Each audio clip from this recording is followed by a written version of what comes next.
and welcome to Connect and Collaborate. I am Alex Hopkins, your on-air producer, and all week we are talking farming and agriculture. But before we get into our guests today, I'd like to ask our audience to please sign up for our newsletter at cobrt.com. Check out our events page. We've just announced our View from the Top second annual event this year that we're putting on with the Denver Business Journal. We're very excited.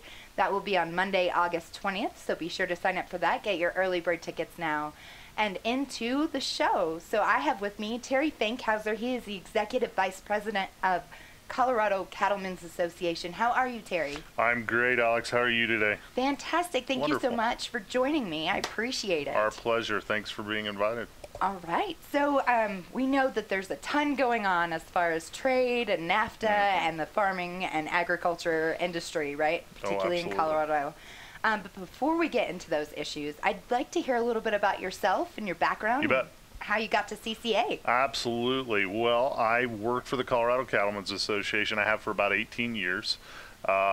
Most of those years, all but one, was with their executive vice president. I'm originally from a ranch family, ranching operation in eastern Kansas, so I'm one of those non-native people that There's moved a lot to of us. Colorado. You know, really agriculture in the backbone of the family and the business that we're used to and we've experienced for about 5 or 6 generations. And one of the things that my parents did fairly well, although they didn't probably expect me to be gone this long, was to try to get out and figure out what else affects the business that they're in and that ultimately my family will take over at some point in time. So I had no idea there was really that much in the business world, the political realm, advocacy that really needed to be done for producers. So I found my way to Colorado in this position. I always had an interest in trade association work, public policy. And luckily enough, I found an organization that's really steeped very richly. It's the oldest cattlemen's association in the United States. It's 151 years old. Wow. This year, yeah. So congratulations, happy anniversary. Thank you. Older than Colorado, you know, by 9 years, shortly after the Civil War, and kind of grew up and worked fairly actively in territorial governments, and then, you know, every state legislature since then. So there's little expectation that people live with their historical significance in the organization, but really just great people, a great work environment. Really, there's plenty to do in Colorado. I think everybody that's in business of any sort knows that there's a lot to do. And my family and I have really enjoyed that. It's been a great experience. And I think, you know, the industry, while not Kansas, where you can kind of say cattle's king or something, agriculture's king, Colorado is just really a melting pot of different people, different business opportunities, certainly a different political environment. And our goal is really to keep, you know, this legacy of ranching and ranch families advancing into the future. Yeah. So I guess I didn't realize that much about CCA, which it's how I'm going to refer to it from now on. Yeah, 151 years, that's crazy. It is crazy. We have records that go back to the very first meeting. We have a bit of a checkered first year, 2 years in the state, and really the industry kind of took off. It's when Colorado was trying to establish itself as a mining state, and so many people were moving. Its first big rush of people into Colorado was about that time. So they had to eat, and beef was one of the things that they enjoyed and wanted. So thus the association started. You know, my dad actually is from Nebraska, and every time we would drive by, a ranch full of cattle, he would always say, "You smell that?" And of course, it doesn't smell great, and he'd say, "That smells like money," you know? Yeah, I think that's one of the oldest phrases I've ever heard in my life and it comes from ag and non-ag alike. It smells like money. Yeah. And so it's a fairly significant business in Colorado. Agriculture can be, depending on kind of tourism and energy, you know, the top 3 industries right now. It's kind of the second largest industry, and it's a pretty stable foundation for the state. Yeah, let's talk a little bit about that, right? When I first moved to Colorado, now granted I moved to Denver, right? So I've been living in Denver for the last 8 years, and so most of my association with Colorado is business, not so much farming and ag. But I didn't realize how much they went together. Yeah. Right? Yeah, they do. They do. I mean, local communities, even Denver, many people still refer to Denver as kind of a cow town if they're from a larger metropolitan area. And it has a lot of history around that. And that history still kind of shows itself up in interesting places. It's one of the largest agribusiness complexes in the United States, business-wise, in Denver proper. And then you have things like the National Western Stock Show, and you know, the city of Denver is now capitalizing on that imagery and building a fairly significant center.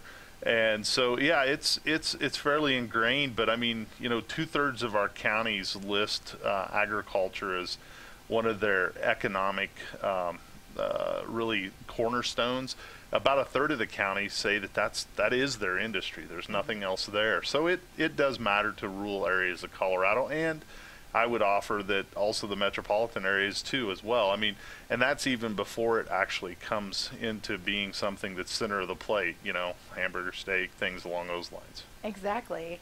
And one of the things that we've touched on it a few times already, but the trade, right? The policy issues that we have to go through for any farming and ag organization. So we know that NAFTA's under fire.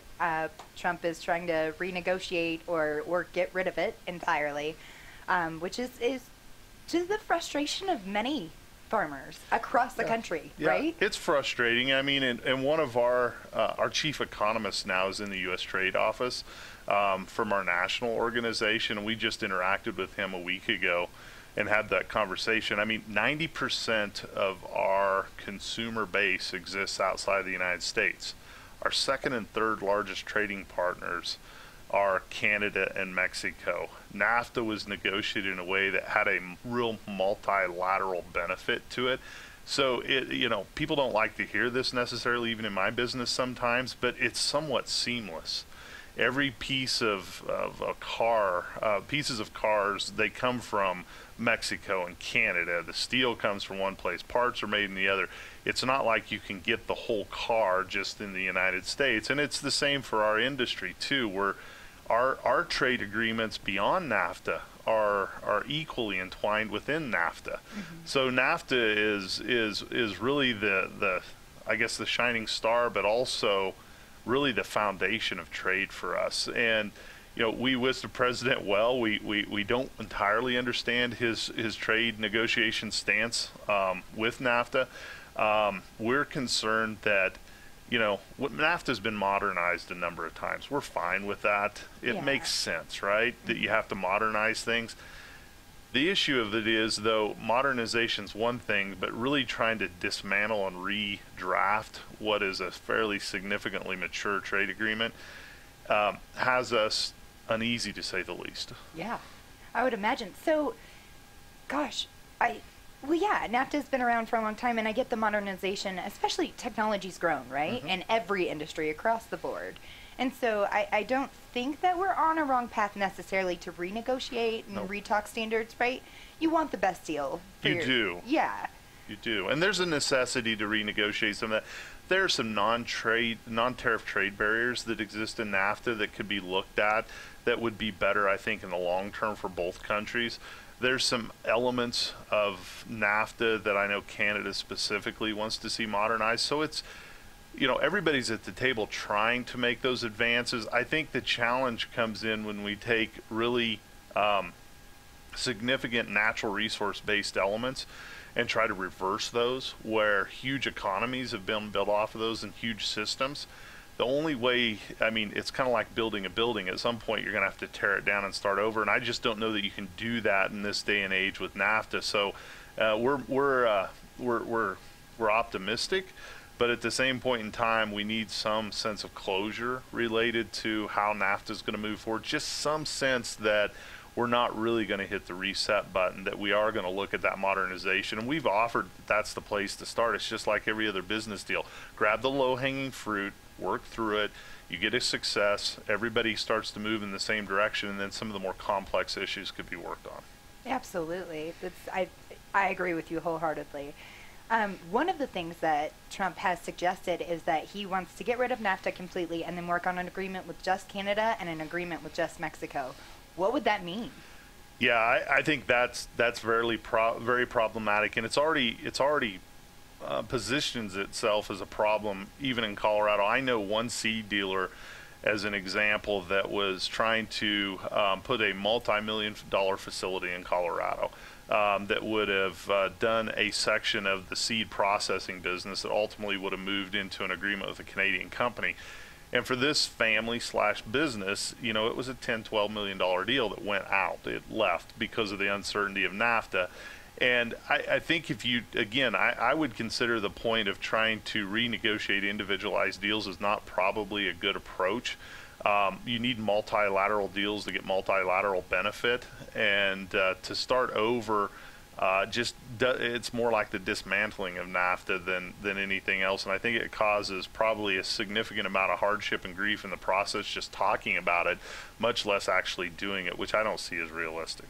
Yeah, yes. But one thing that I want to cover here, though, right? So everyone's concerned about the future of NAFTA and what the future is going to look like, but the farming culture is hurting right now because of this, right? Yeah, and it is, and in large part because we're going to see opportunities pass us by. What we've been able to do over the last few years with specifically Canada is to be able to arrive at, because of NAFTA, agreements going into other trade or multilateral trade agreements where the countries come together and they actually negotiate as an entity for the benefit of both of us as countries. And we're not seeing any of that collaboration at this point in time. I mean, we hear day after day, and rightfully so, Canada's really getting aggressive in positioning itself. So is Mexico. And I think we're seeing that bleed into non-NAFTA items.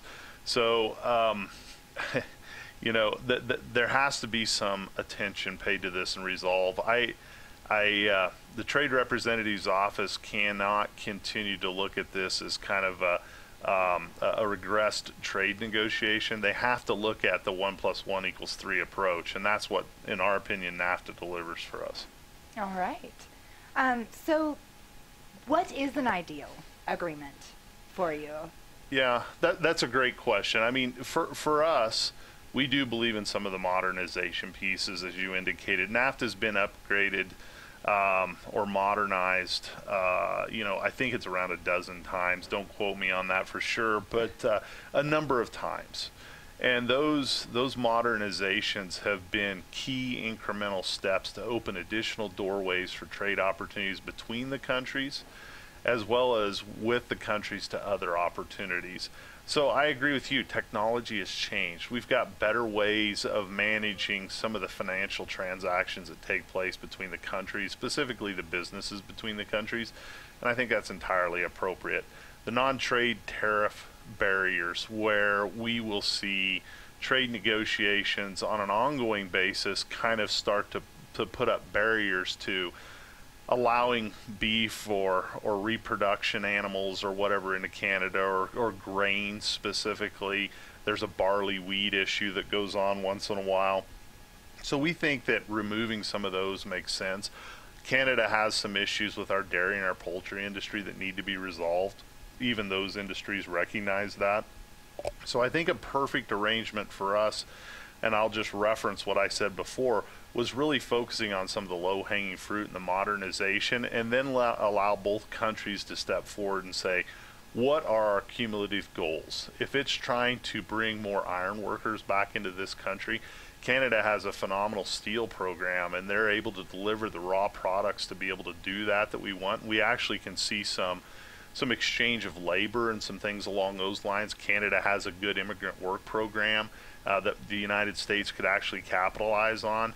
We think that we could reach some of those goals after we do some of the modernization by actually collaboration and treating it more like a business arrangement, and actually capitalizing on what individual countries' strengths are toward whatever goals the president might have, or other business interests in Canada and the United States. And we're talking a lot about Canada.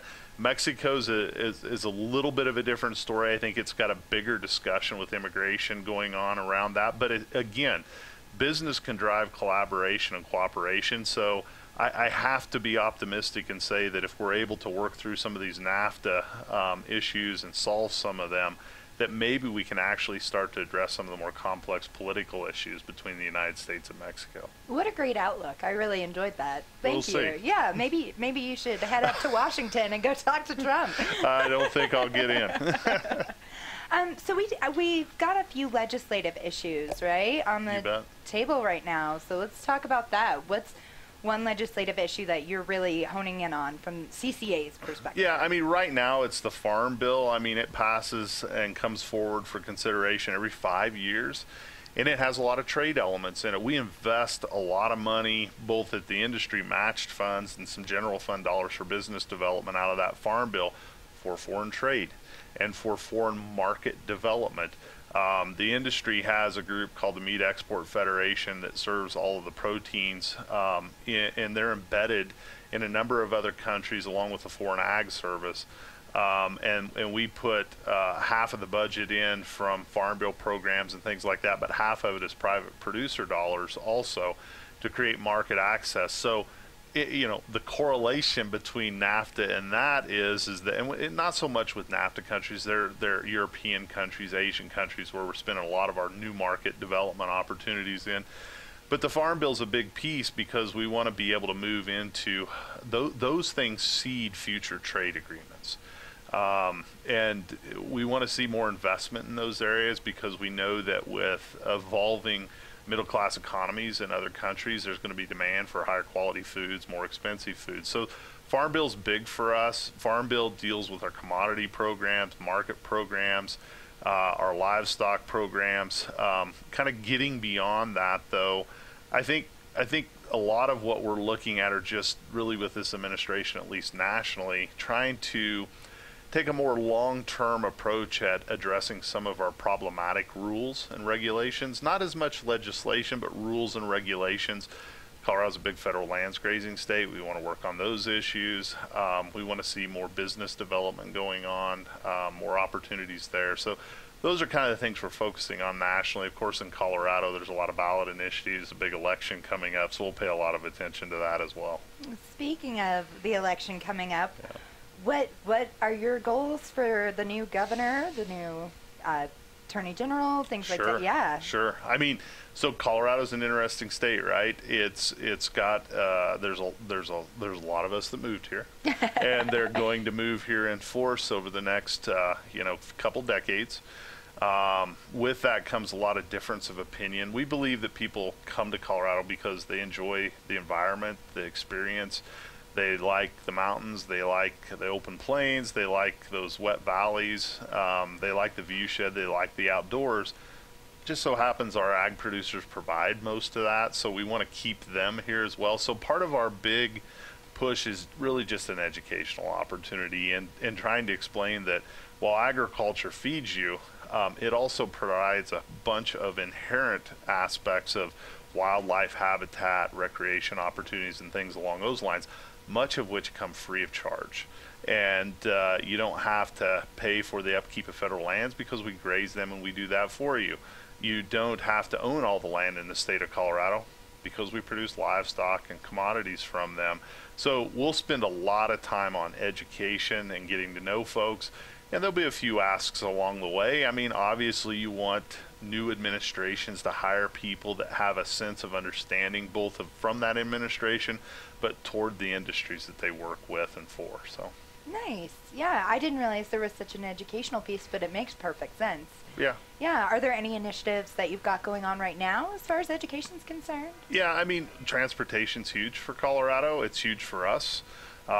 Colorado has some challenges with its infrastructure, and so we believe the voters have the right, because of Colorado's law, to make those decisions, but we want them to know that if we're going to continue to export those commodities or move those commodities around, we need a transportation infrastructure that actually works. And we actually have places in Colorado we can't take freight out of, cattle out of, because the roads and the bridges aren't in good shape. So we go hundreds of miles out of the way. All that contributes to cost. And so modernization of our transportation infrastructure is important. I mean, we pay attention to some of the things that affect the energy sector, like setbacks, like the takings ballot initiatives and things like that that are coming along, because we're private property centric. And we believe that, business will always take care of what its base is, and that's natural resources. And so we're worried about a bit of the future of Colorado on some of that, and making sure that we are a welcoming state toward business, and that we're all successful, and at the same point in time keep Colorado iconic. You know what? One of my favorite things about this job is realizing how well Colorado collaborates across the board, every industry. Yeah, it is impressive, and I realized that when I first moved here as well, because they went through the 80s before, well before I got here, but it grew so much in the state of Colorado. There was so much population growth, and it really forced people from home builders to conservationists to energy sectors to landowners together. And I think there's still that basis of folks that work really well. We have to try to marginalize the fringes of both sides of that once in a while, but Colorado is pretty impressive with its level of collaboration. Even in government sectors, right? There's so many people that reach across the aisle on lots of bills. There really are, and I mean, this administration and people that they've hired, we've gotten along with phenomenally well. And, we hope that that's going to continue in the future. It's kind of, you always hear the taglines, it's Colorado way, or, keeping it Colorado or whatever along those lines. And I think it's built off of that very premise. Yes, absolutely. It's one of those taglines that actually holds true, right? Yep. It's like the over 300 days of sunshine. That's my favorite tagline for Colorado. It's a great thing. I guarantee it. I enjoy that myself. Yes, I think that's why most people stay, right? Yep. So tell me a little bit about how I can get involved with CCA. Sure. Well, and we have a fairly significant initiative kind of working on that. And the best place to kind of find that hub of information is coloradocattle.org. It's our website. You can, of course, go onto any social network and find some things. We're a small group, so we don't do the best job sometimes in keeping some of that social networking up, but it's pretty good. It'll tell you what's going on with the association. But part of our push, and part of the push of some of our sister organizations we've started, like our land trust, and some of our, we've got a conservation center and some things along those lines, is really to reach externally. So we hold a lot of local meetings where we invite community leaders and we invite people that want to know more about agriculture together. And if you kind of track some of that information on our website, you'll have an opportunity to go to one of those. We'll host you for an evening and take you on a ranch tour and let you see kind of what the people and the land and the livestock are like in Colorado.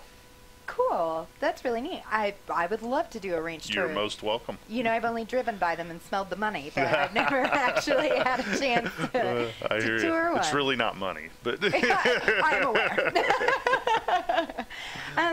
So coloradocattle.org. I want to make sure we get that out there again. And is there an event coming up soon that you want to tell people about? So we just had our annual convention, so it was the bigger meeting. So we're kind of drifting into summer where people get really busy. So we don't have much going on. Into the fall, we'll schedule a few more of these ranch gatherings in places around the state and get people involved. We don't have dates set for those.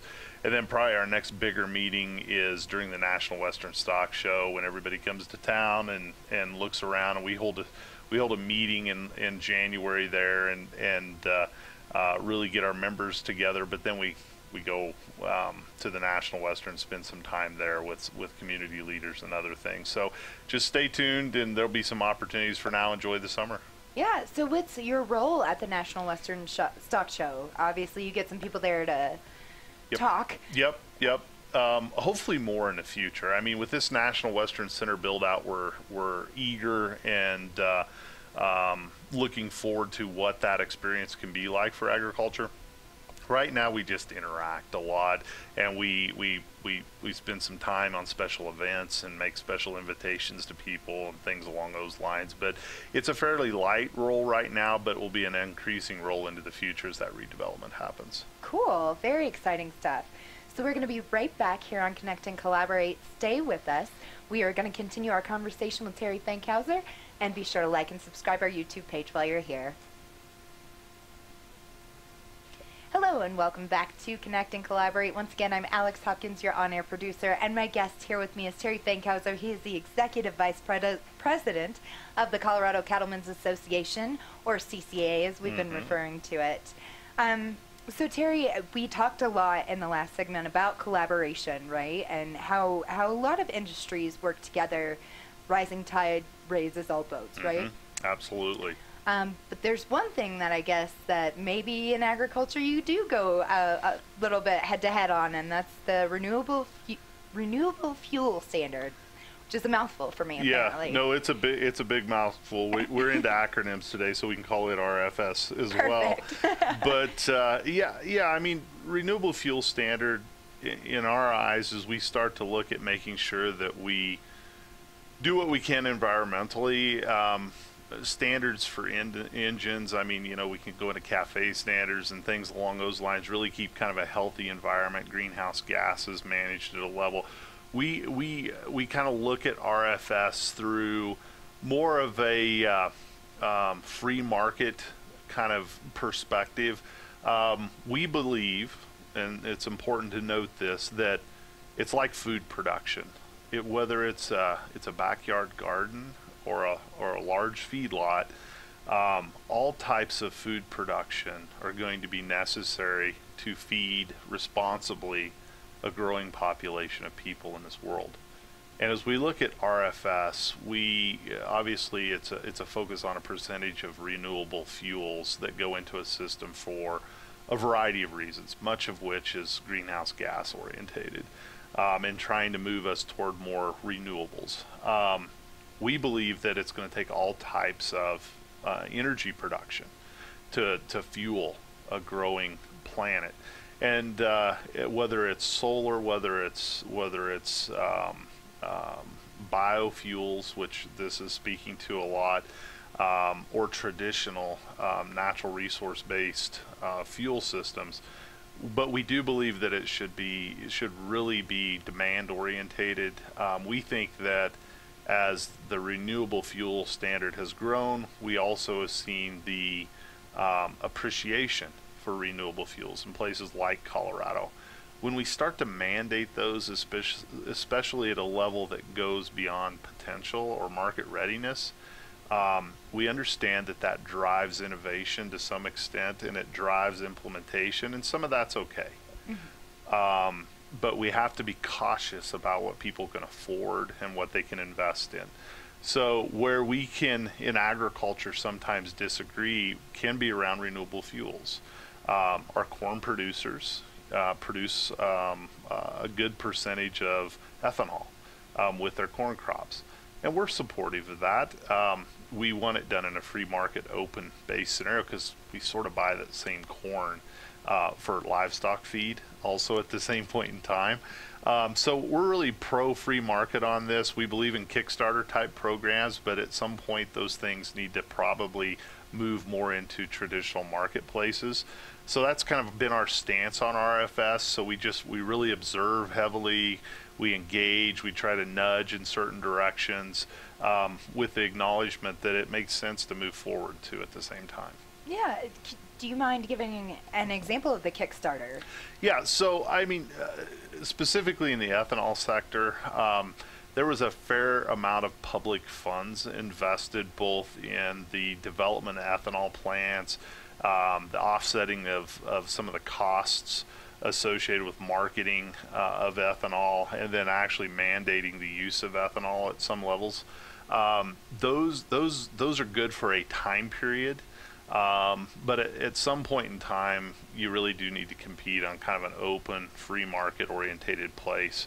And so that's where we're at now with a number of fronts. And we believe in clean energy. I think everybody wants 300 days of sunlight in Colorado. We don't want to move to the days when I didn't live here where we had kind of the brown cloud hanging, and we still see that once in a while. Yeah. Nobody likes that. So that's something that we have to pay attention to. But we have to be realistic. How do we manage those things in a not just Colorado, but all other states and then globally? Absolutely. Well, and it's definitely a topic of controversy in Colorado specifically, right? We're big in oil and gas. Sure. And it's definitely a necessary. Absolutely. Right now. One of the things that I've learned this week, as far as farming and ag is concerned, is I didn't realize how forward-thinking the industry really is, which is on me, right? I haven't been able to look a lot into farming and ag, and so it's really cool to know how forward-thinking the industry is. Yeah, and they are, and I'll give a lot of credit to the commodity producers, the corn producers, and others that they've really seized the opportunity to engage in these marketplaces, and they've invested a lot of their own money in them as well. So, I mean, there's to some extent that's great because that's how it should be. And we don't do a really good job of communicating and telling stories about things like that very often, but it's fairly progressive, and my members, on some of the solar installations, small hydro and things, they participate in those things. Wind farms, things along those lines. They're out there. I mean, Colorado's leading, I think, in many areas like that, and will continue to lead in many areas along those lines. It's just like everything else in life, and this is oversimplifying it, but it's a balance. It absolutely is a balance. Agreed. But let's talk about the future of farming and agriculture, right? So it's probably one of the oldest professions, right? So it's been an industry that's since time began that we've needed to do. Sure. And so let's talk about where it's going to go. Yep. And we talked about how NAFTA is impacting it right now, but in the future, what are we seeing? Yeah, I mean, it's a huge technological based industry.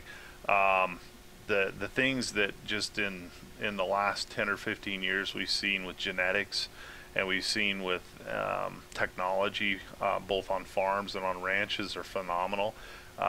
We've shortened cycles down 40 to 50%. When I say cycles, those are cropping cycles. Those are being able to have really drought tolerant crops and use less water, being more efficient in our production, and we have the same thing with livestock.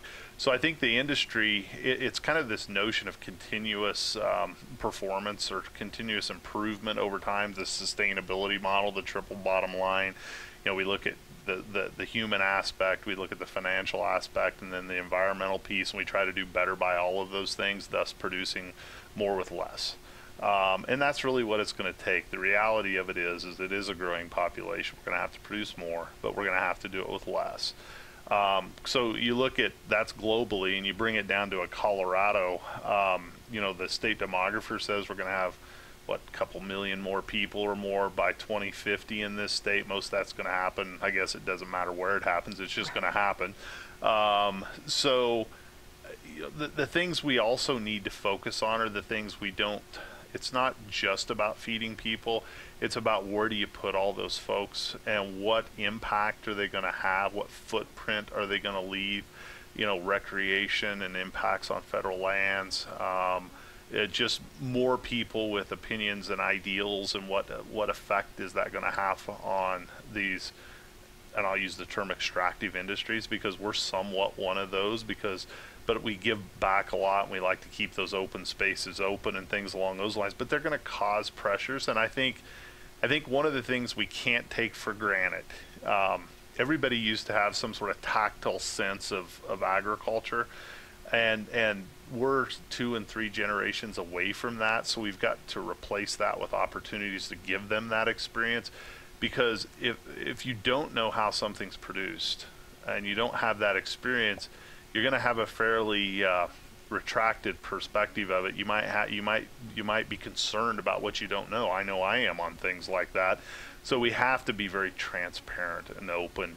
And that's I think going to be one of the biggest challenges for Colorado. I think many of the aspects of strife we have, yes, are influenced externally by special interests, and we're one too. Don't ever mistake that we're not all special interests, but we have to be. The difference is we need to be really transparent and open about what we're doing, because if you have a relationship with someone, you're going to have that trust, and you're going to be able to kind of expose yourself a little bit more to them. And I think agriculture has to look at that. If we become retracting into our own way of doing business, we're not going to get the opportunity to continue to do business in Colorado at the level we're used to. Yeah, and Colorado's great about being transparent. Yeah, so Well, hopefully we get there to the best point that you want to be at. Let me ask you about this, because you mentioned that farming is big on the technological side, right? The advances that you see there. Any thoughts? And I believe this won't happen for a long time. Sure. But we know that we can 3D print food, right? Yeah, which is, from what I understand, it doesn't taste good. It's nothing like fresh fruit and vegetables and, but any thoughts on that, about how that might change the industry? Yeah, we've thought a lot about it, actually. Okay. I mean, one of the things that we've thought a lot about is the transparency side. People want truth in advertising. So obviously this is something we want to see them have an opportunity for, is to know how their food is produced. My sense of all of this is that there's a certain amount of yuck that might go into this for some people. I mean, whether you want to use the Frankenmeat technology or whatever, but yes, I mean, there are ways to grow lab-grown type of product. The question, because the opportunity that's being put out there by the proponents of that product is it's better for the environment. We don't necessarily believe that to be true, because we actually track the sustainability footprint of the industry, and we know that there's a lot of benefit that comes from active management of cattle and land that benefits the environment and a number of other things. And so we think that people generally going to look at that and not be okay with it, as fickle as they are. And I say fickle not in a negative sense, because I'm pretty fickle about what I feed to my family, but it just doesn't feel right to me that we're growing something in a lab and feeding to our families what we could get more naturally. And I'm not going to suggest that we'll never be there, or that there won't be a place in the market for that type of product. I just don't see it happening really soon. Our industry's been really cautious about that. I mean, you can go back to cloning as an example. We don't produce anything via cloning that we put into the food system because of that very reason. People are not comfortable with it. It doesn't feel right to them. It doesn't feel natural. This sort of takes that issue, which is really, to a large extent, mostly natural, and really fast forwards it to something that we probably watched on Star Trek when we were kids, or something along those lines with a replicator. But it is an issue, and there's a lot of investment going into this market. We'll see. It'll be a while, I think, but it'll never be as long as we think it'll be before that technology sort of meets the market. No pun intended. Meets the market pace. I think you base. should have a pun intended. Well, okay, so let's talk about food trends, right? Yeah. One of the big ones right now is the gluten-free. And I personally feel like I've seen a lot more vegan and vegetarianism and restaurants popping up like that. Which vegetables, right? Always good for business. But as far as the gluten-free and that type of trending, how is that impacting the market? Yeah, so or is it really hasn't that much. I mean, people are consuming nearly the same amount of beef that they always have, but I think their preferences of choices become more, as a population, have become more widely varied. One of the big trends we especially see in Colorado is more of a local type of product. Local being defined by most people as kind of a regional, because they understand that you can't get everything, you can't get everything you want in a local system. We don't grow much citrus in this region, in the Rocky Mountain West. But, I mean, they understand that regionally might go beyond state lines or things along those lines, but a regional food system, for a variety of reasons, is something they're interested in. So we see that really growing.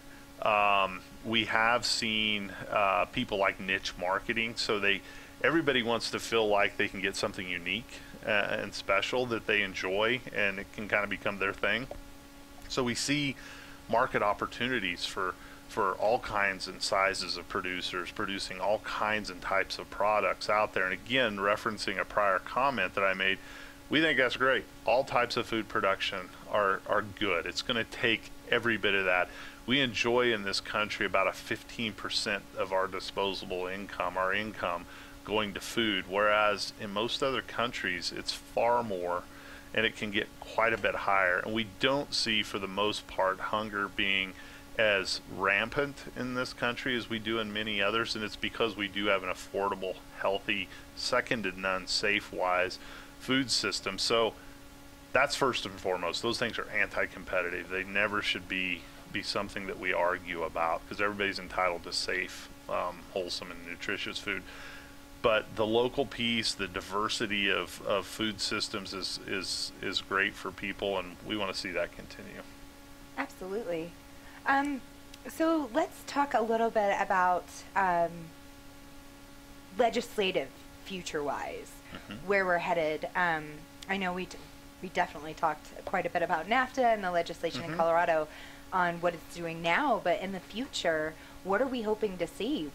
What are some key things that you would like to see happen in the future? Your ideal CCA, if you will. Great questions. I mean, so Colorado has a very carefully thought out sense of governance. It pushes a lot of local land use decisions and planning very locally into people's communities, which I think is a great thing. It does bigger picture, kind of standardized, what happens across county lines, more statewide. And Colorado's been the originator of things like water law at the national level, some tax law, and just a number of pieces have come out of this state that have become federal law. But I think as you look at the future of Colorado and you see people start to have a sense of concern about their backyards and wanting to have more control over the neighboring properties and what goes on with them, some of that's anticipated in Colorado with specifically in agriculture. We have a Right to Farm Act in this state, which is a nuisance prevention piece of statute. But we as we look into the future and we kind of cast our vision forward and we say, what are we experiencing more today that's going to continue to lift up? It's more of those conflicting local land use, local community kind of situations that really need more of that collaborative, process-orientated attention that we have at the state level, but haven't distilled themselves down locally really effectively. You would think inherently that you would have more interaction locally, but it isn't always the case, because you might have somebody that's performing some sort of business in your county or community that lives 50 miles away.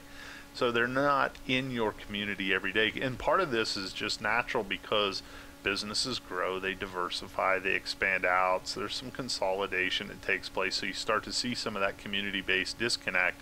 And I think, even though I value highly that Colorado has a lot of that local land use planning and things along those lines, because of that disparity that we're seeing now, where not all those businesses are on Main Street or do business in Main Street, they don't have those relationships and they don't solve their problems locally really well. So I think what we're going to have to do in Colorado is a little bit of two things. One is we're going to have to strengthen kind of, probably for us as an example, you're going to have to strengthen the sense of understanding of what businesses need to be successful and continue to provide for the economic bottom line of those communities and counties. But we're going to have to force those people together more. And I think that in large part, that's the state's job. If they're going to delegate some of that authority locally, they're going to have to professionalize, I think that's the right word, the relationships or the process for relationships at a local level. And the state has those. We all collaborate and come together at a state level really fairly effectively. I just don't know that that's happening the way it should at the local level right now. Any thoughts on how to get there? Yeah,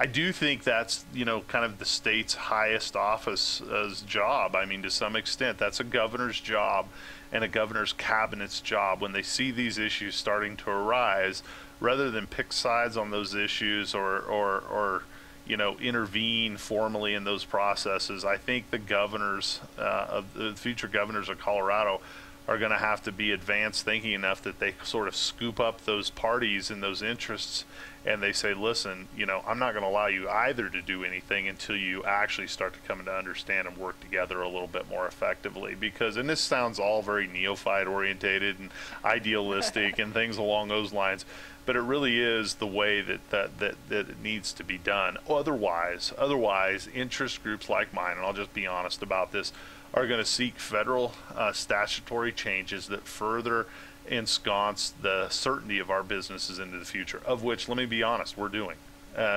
We think about every day of the week, we work on them, and we prepare for those types of things. And that would be taking that like freedom to farm statute and not just saying it's a right to operate a tractor in the middle of the night because it's a historic practice and it can't be a nuisance, to actually saying that you can't infringe upon our property rights at any level, be it neighbor or not. If that land is agriculturally used land, we have to not only be allowed to sell it if we want, but we ought to be allowed to do anything we want with that land. And I don't know that that's the best way forward, but it is what we're going to do, forsaking the other. So I actually wanted to ask you about that, if you wouldn't mind going a little more in depth on the right to farm. Sure. Yeah. Sure. So right to farm today, and it's a bill that the predecessors of mine in this organization helped write, and it was this acknowledgement that there were things that would be seen as nuisances, noises, that smell of money you mentioned, some of those things like that to people as they move into Colorado. So if they're a historic practice, something that we do as a normal course of agriculture, that you can bring a nuisance lawsuit, but it'll be dismissed. You can maybe go the civil route, but anything criminally or whatever, you can't, because it's not a nuisance. It's part of Colorado. So that's the nuisance piece. Okay. But what it doesn't cover is maybe specific land use practices.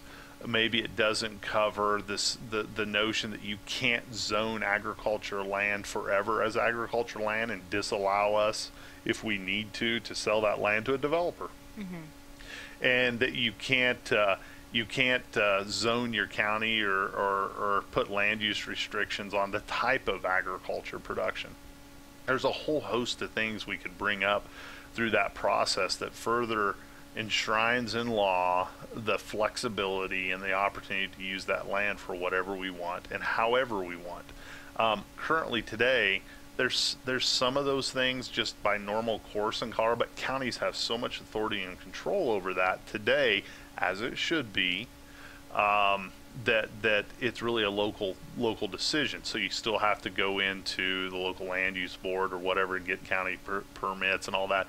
We could actually try to bypass that planning process and just enshrine it in law so that future county commissioners, as the state changes, and I'm not going after county commissioners here by any means, it's just going to change over time, could never infringe upon those rights in agriculture, because that's what we'll do.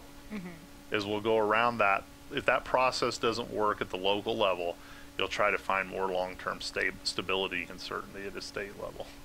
So you are already doing that, correct? Yeah, I mean, the reality of it is we're thinking about how we can strengthen those laws. Our memberships brought that up because they see conflict in their future, and they don't believe that conflict is being dealt with in a way that's representative of their interests or that they're fairly considered.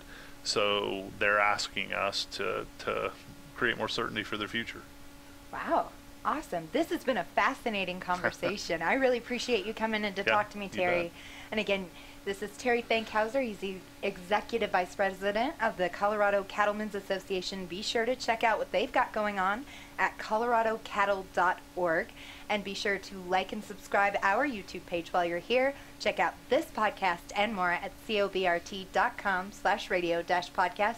And don't forget to sign up for our View from the Top event on August 20th. Thank you so much. Thank you, Terry, for being here. I really appreciate it. Thank you very much. Yeah.